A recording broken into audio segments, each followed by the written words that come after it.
អំណាចចរានចិត្តងប់ងល់យុវជនដែលស្រឡាញ់សង្គមគឺត្រូវប្រឹងប្រែងរៀនសូត្រការរៀនសូត្រអាចធ្វើបានតាមចរន្តសន្តានសំណួរដែលយើងត្រូវសួរខ្លួនឯងថាហេតុអ្វីត្រូវអានទោះក្នុងលក្ខខណ្ឌណាក៏ដោយការរៀនសូត្រគឺត្រូវតែរៀនសូត្រឥតឈប់ទេយើងមិនអាចឈប់រៀនសូត្របានទេពីព្រោះចំណេះដឹងតែងធ្វើឲ្យយើងល្អប្រសើររាល់ថ្ងៃចំណេះដឹងប្រៀបដូចជាធុងទឹកសម្រាប់ចម្រោះការជឿជាក់ដែលយើងទទួលបានពីជីវិតរស់នៅប្រចាំថ្ងៃឲ្យថ្លាចិត្តមានសេចក្តីសុខទោះជាយើងដឹងថាការរៀនសូត្រមានប្រយោជន៍តែក៏មិនមែនគ្រប់គ្នាតាំងចិត្តរៀនសូត្រដោយយកចិត្តទុកដាក់ដែរកាលនៅជាយុវជនក្រោយរៀនចប់ថ្នាក់ទី12ខ្ញុំចង់មានពេលវេលាសមរម្យចូលរៀនបន្តថ្នាក់មហាវិទ្យាល័យតែជីវិតរបស់អ្នកក្រគឺមិនមែនចង់ធ្វើអ្វីចេះតែធ្វើបានតាមចិត្តទេក្នុងស្ថានភាពបែបនោះទោះខ្ញុំមិនបានបន្តមហាវិទ្យាល័យតែខ្ញុំនៅតែព្យាយាមរៀនសូត្រតាមរយៈការអានសៀវភៅឬកលតិស័កខ្លះខ្ញុំបានតាក់ទងសួរប្រភេទមុខវិជ្ជាឬសៀវភៅដែលមិត្តភក្តិខ្ញុំរៀននៅមហាវិទ្យាល័យខ្ញុំខ្ចីសៀវភៅដែលមិត្តភក្តិខ្ញុំរៀនយកមកអានពេលទំនេរពីការងារឬពេលយប់វិធីនេះហៅថាបើមេឃមិនធ្លាក់ភ្លៀងទេគឺយើងត្រូវដើររកទឹកផឹកបើមិនមានទឹកទេគឺត្រូវចេះរកប្រភពទឹកផឹករួចហើយជីកអណ្ដូងដោយខ្លួនឯងមិនមានឱកាសល្អរៀន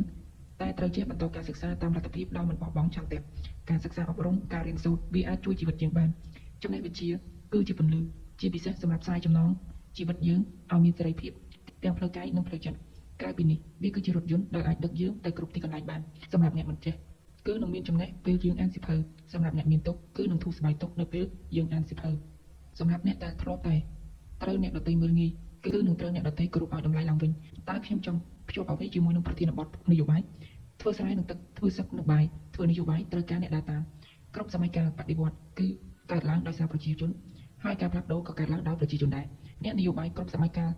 បើធ្វើនយោបាយគឺពិតជាត្រូវការកម្លាំងដើរតាមជាពិសេសកម្លាំងមនុស្សហែហមក្នុងសង្គមប្រជាធិបតេយ្យមេដឹកនាំដែលឈ្នះគឺជាមេដឹកនាំដែលមានពលរដ្ឋគ្រប់គ្រងច្រើនតាមពិតទៅពាក់ព័ន្ធនឹងការឲ្យអ្នកដទៃដើរតាមឬមិនដើរតាមនេះគឺមេដឹកនាំដឹងច្បាស់ណាស់ថាត្រូវធ្វើបែបណាបើមេដឹកនាំធ្វើឲ្យពលរដ្ឋមានសេចក្តីសុខសុខភាពសាធារណៈល្អគឺពលរដ្ឋនឹងបន្តផ្ដល់អំណាចជូនទៀតខ្ញុំសូមនិយាយពីអាក្រក់ស្ដាប់ក្នុងន័យបុគ្គលបន្តិចអ្នកណាឲ្យបាយញ៉ាំគ្រប់គ្រងអ្នកនោះនេះងាយយល់បំផុតតើហេតុអ្វីគ្រប់មេដឹកនាំត្រូវការសម្លេងគ្រប់គ្រងឬអំណាចគ្រប់គ្រងគឺសម្រាប់ចរចាជាមួយដៃគូនយោបាយចុះតើនយោបាយធ្វើយ៉ាងណាដើម្បីបានសម្លេងគ្រប់គ្រងឬការគ្រប់គ្រងអ្នកនយោបាយគឺត្រូវតែជាមនុស្សពូកែនិយាយពូកែបញ្ចុះបញ្ចូលនិយាយស្ដីចាក់ដោតអារម្មណ៍ពលរដ្ឋនេះជាអំណាចនៃក្បាលមីក្រូត្បិតអ្នកណាមានចំណេះដឹងតកម្មវិធីពូកែជាងពូកែនិយាយជជែកដេញដោលជាងនិយាយបានសមហេតុផលជាងគឺពលរដ្ឋងាយនឹងជឿតាមជាងរហូតដល់ប្រោតទំនុកចិត្តទាំងស្រុងទឹកមាត់គឺជាតបទឹកមាត់ខ្លះស្មើនឹងលុយរាប់លានដុល្លារចុះសួរទៀតថាតើអ្នកនយោបាយមានចំណេះដឹងនិយាយពូកែវោហារសាស្ត្រមកពីណាខ្ញុំនឹងសាកឆ្លើយបែបសំណួរទៅវិញថាតើមនុស្សណាដែលកើតមកចេះស្រាប់មានចំណេះដឹងស្រាប់ពូកែនិយាយស្រាប់នេះជារបៀបយកសំណួរឆ្លើយសំណួរចុះយើងដែលជាមនុស្សម្នាក់ដែរតើហេតុអ្វីមិនម្ចាស់ការឯករាជ្យខ្លួនឯងតែយើងមិនដឹងទេថាតម្រាំនឹងអ្នកណាម្នាក់ប្រកែតើគេបានអានសៀវភៅអ្វីខ្លះតើពាក្យពេចន៍ឬសម្ដីដែលគេនិយាយចេញពីសៀវភៅណាខ្លះឬសម្ដីដូចនឹងសៀវភៅណាខ្លះ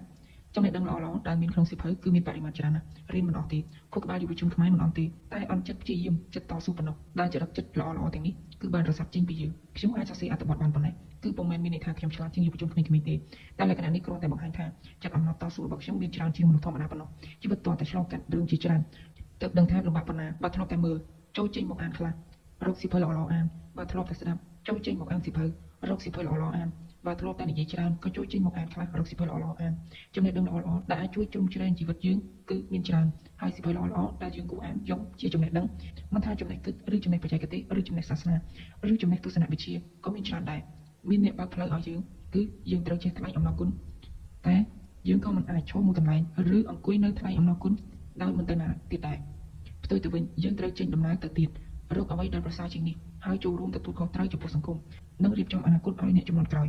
ការនិយាយខ្មែរដូចគ្នាការសរសេរខ្មែរដូចគ្នាតើមិនទាន់ល្មមឲ្យយើងចេះស្រឡាញ់គ្នាទេអក្សរមួយម៉ាត់និងសម្ដីមួយម៉ាត់ជាអ្នកឆ្លាក់គូក្បាលមនុស្ស